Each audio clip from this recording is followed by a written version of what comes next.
Welcome to this advanced lesson on the tune The Fisher's Hornpipe. This is a lesson published by Mandolin.com. All of the tab, anything I mention in this next 10 minutes or so is included on a worksheet which I have linked below.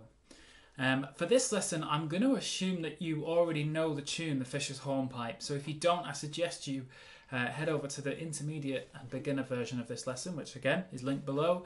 And just quickly have a run through the tune. That version of the tune. Because what we're going to do in this lesson is I'm going to discuss a few tips and tricks that advanced players throw in to fiddle tunes like this to kind of make them a bit more interesting for themselves and people listening.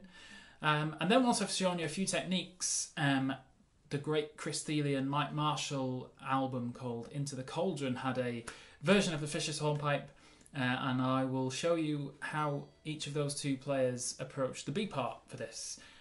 They're a little different and they include some different techniques, so there's sort of an interesting look at how they change a fiddle tune to suit them. This is quite a tricky tune. It's tricky for me as well. You know, it's a Chris Thile solo and a Mike Marshall solo. It's never going to be easy, so might take you a bit of time, but always remember there's the slow down function in the corner of the YouTube video where you can slow it down to whatever speed you're currently working at. The first thing I want to do to the intermediate version is change the three pick-up notes that start a melody. So the intermediate goes, falls on the hand of three, so it'll be 1, 2, 3. It's three notes like that.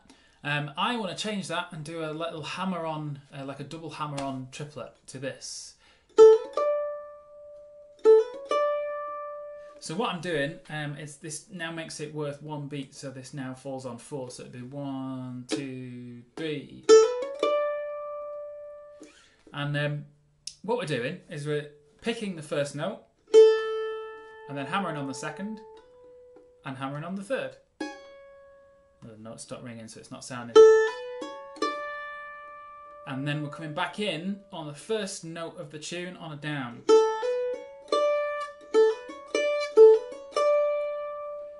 So it may look as though we're making this a little easier, but I don't think we are, because when you do this with these triplet runs, you need to be absolutely sure that the other notes that you're hammering on are as clean as the one you pick. We don't want,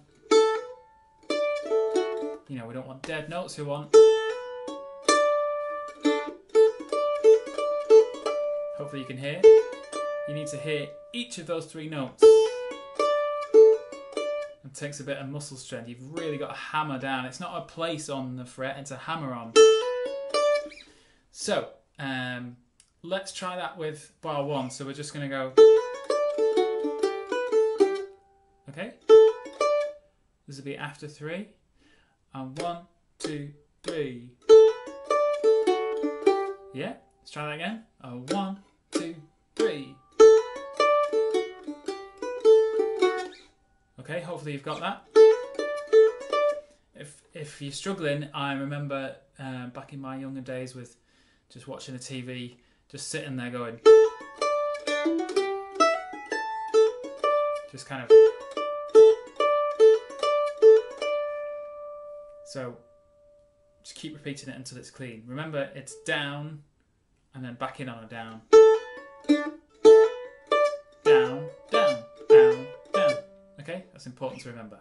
Next I want to add a pull-off to the melody, and this is a really small change, but really alters how the melody is heard, and it's definitely, when you listen to Chris Thile and Mike Marshall's version, it's how they play this. So in bar 1, between note 6 and 7, so it's the B note and the A, so these two, which at the moment you're just doing up on the 2 and then down on the open and then back in on a 5. We're going to pull off 2 to open, so we're going to go.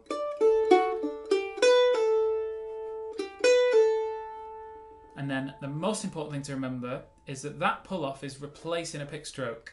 So we don't go down, up, down, because we're missing out that downstroke. So we go down, up, up. So we come back in on an up. That's the most important thing to remember when you pull off or hammer on replaces a pick stroke. So if you watch my right hand, it kind of does 2 ups, because that keeps you in line with where your pick stroke should be. So in my example, I've done that with every time that happens in the first phrase of the A part. So it sounds a bit like this.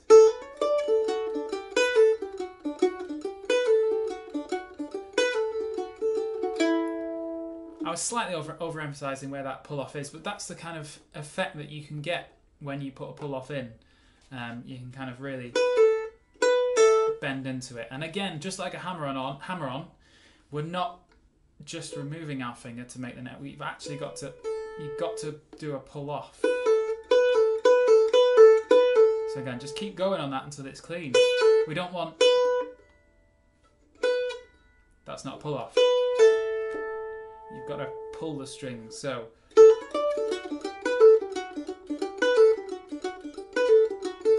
it kind of gives you a bit of an accent on the melody. So let's try that together. After 3, so about that speed. 1, 2, 3.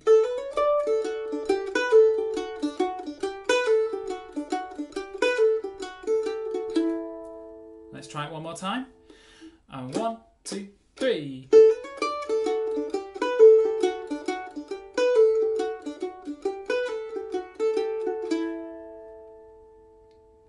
Next, I want to have a look at adding some grace notes instead of that pull off. So in the second phrase of the A part, which sounds similar, has sort of the same 2 to open or B to A notes that we're looking at. Instead of a pull off, you can put in a grace note. So it sounds like this. I'll just repeat that round a few times so you can hear it.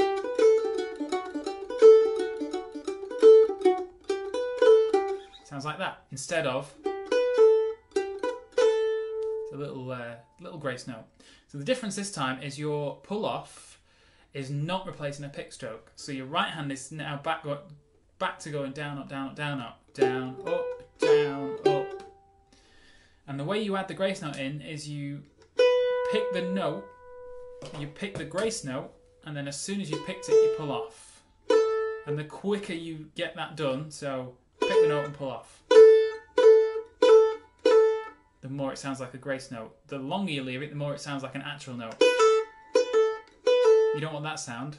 You want like that. So if I slow that right down for anyone who's not sure, pick the note, pull off. And that's what it sounds like full speed. So if I add it into the... It's a very quick 2 to open in there.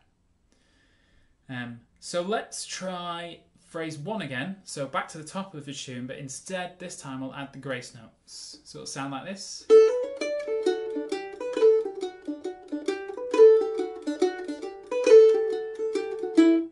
Okay, let's try that together. And 1, 2, 3.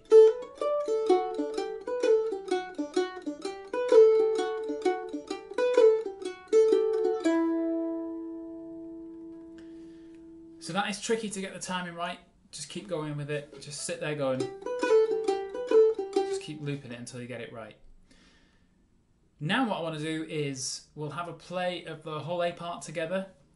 So you've got a few elements to think of there. You've got that triplet hammer on at the start. And the way I've tabbed it out, if you are following the PDF below, is for the first phrase I've done the normal pull-offs, and then the second phrase I've put in the grace notes. And then I've also put in a little double stop with an open double stop and another hammer on it near the end of the tune. So we'll just play the A. We'll play it twice round. The A part, I'll have the metronome in, and we're going to do it quite, at a decent tempo, because this is an advanced lesson, so I want you to be aiming for a kind of an advanced speed. So follow me, and it'll be after 3. Here we go. 1, 2, 3.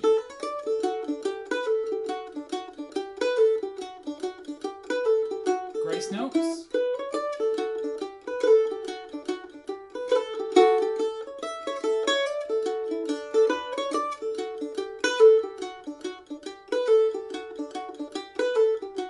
Grace notes.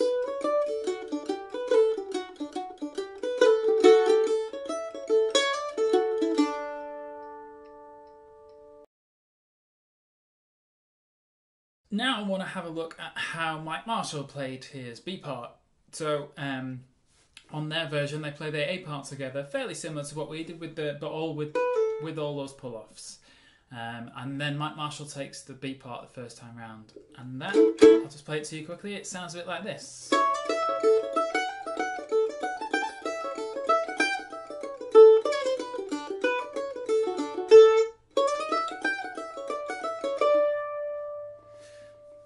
So there's two elements I want to have a quick discussion of that make that quite a Mike Marshall solo. And the first is that in bar 2 is that kind of hammer on and pull off that he puts in. So here, so it's tabbed out as a triplet, but in reality it's more of a I'd call it a trill. So you're hammering on to the 5th fret and then instantly pulling off, and you're just doing that on one downstroke. Okay, so if we just try that, let's try the first couple of bars together slowly. So it'd be 1, 2, 3, 4.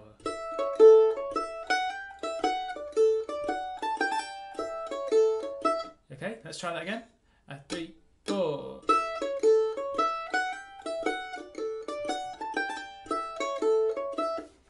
So hopefully you can hear that trill. It's a really useful little weapon to have in your armoury of making things sound a little more complicated than they actually are, because once you've got that, it's not too tricky. So definitely worth getting that right, get it clean, and remember it's a hammer on a pull off, not a place on and a pull off, so it's not, you've got to really put some effort in with that finger. The second thing that he does, which is I find really difficult to do, is two other triplets that he puts in. One is at the end of bar 4, and one is at the start of bar 7.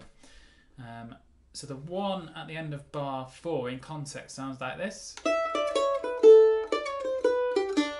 Plus that.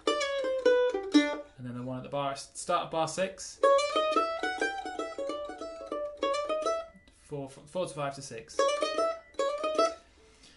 Now there's two ways I think of playing this, and I think he plays it the harder way. The way I do it, which is a little easier, is I slide between the first and the second note. So in case of the first triplet, I slide from 5 to 4 with my 3rd finger,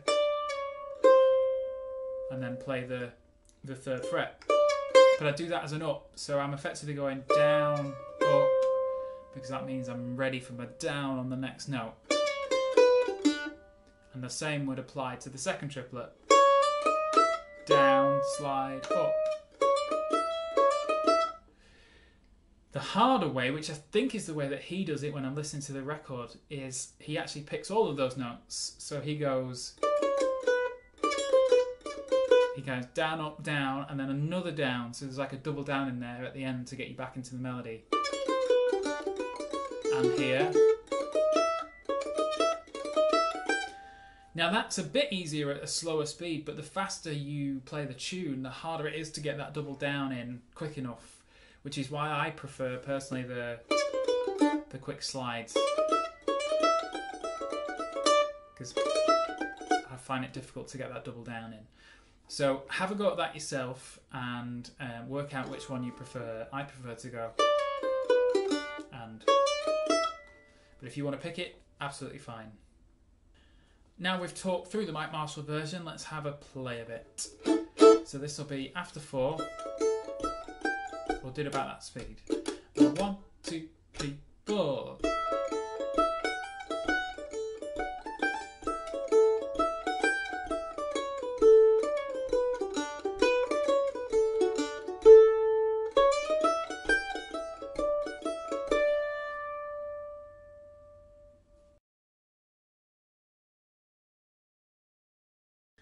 And finally, we have in the record, Chris Thile then takes over and plays the second half of the B part, and his version of this sounds like this.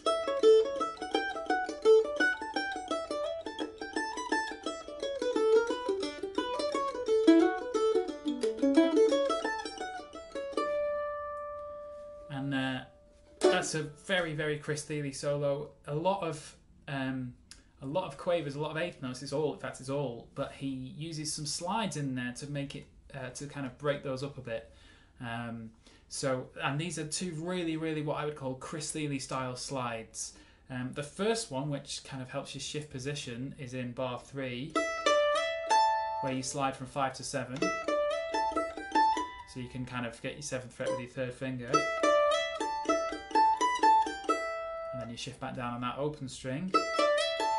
But the second one in bar 6 is, I mean, the most Chris Thile slide possible, where you're sliding from fret 2 to fret 4 for no other reason than just the aesthetics of how that sounds. He's not sliding from 2 to 4 with his first finger, so he's down here. He slides with his 2nd finger, so his hand's still in the same place.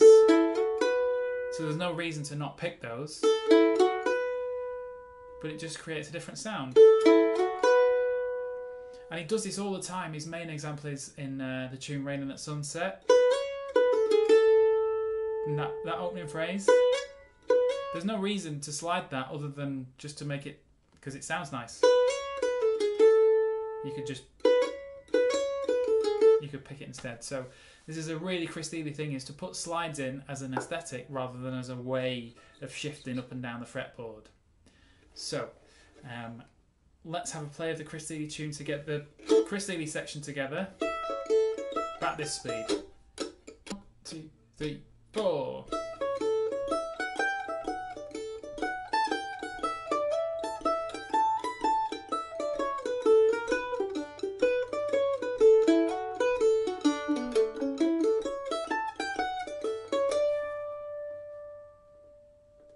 To finish this lesson off, we're just going to add all that together and we're going to play 2 A's with whatever hammer-ons or pull-offs you want. What I'm going to do is the first time round the tune, I'm just going to do pull-offs where it replaces, and then when I've repeated the A part in the second time round, I'm going to do the grace notes.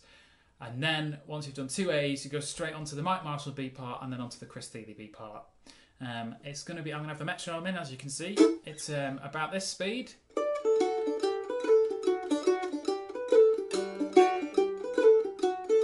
It'll be about that speed, and it'll be after 3.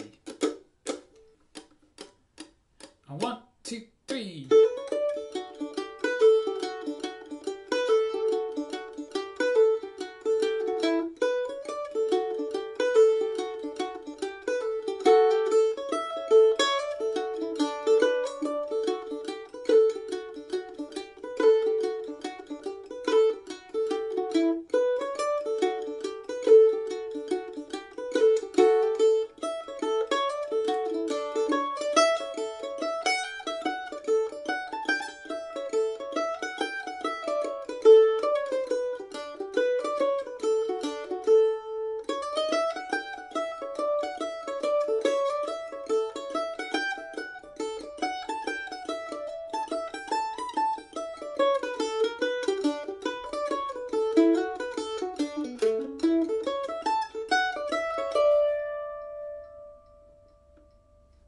So there we have it. Hopefully some little tips for you advanced players on how we adapt a melody to make it a bit more difficult. We've got little hammer-on triplets.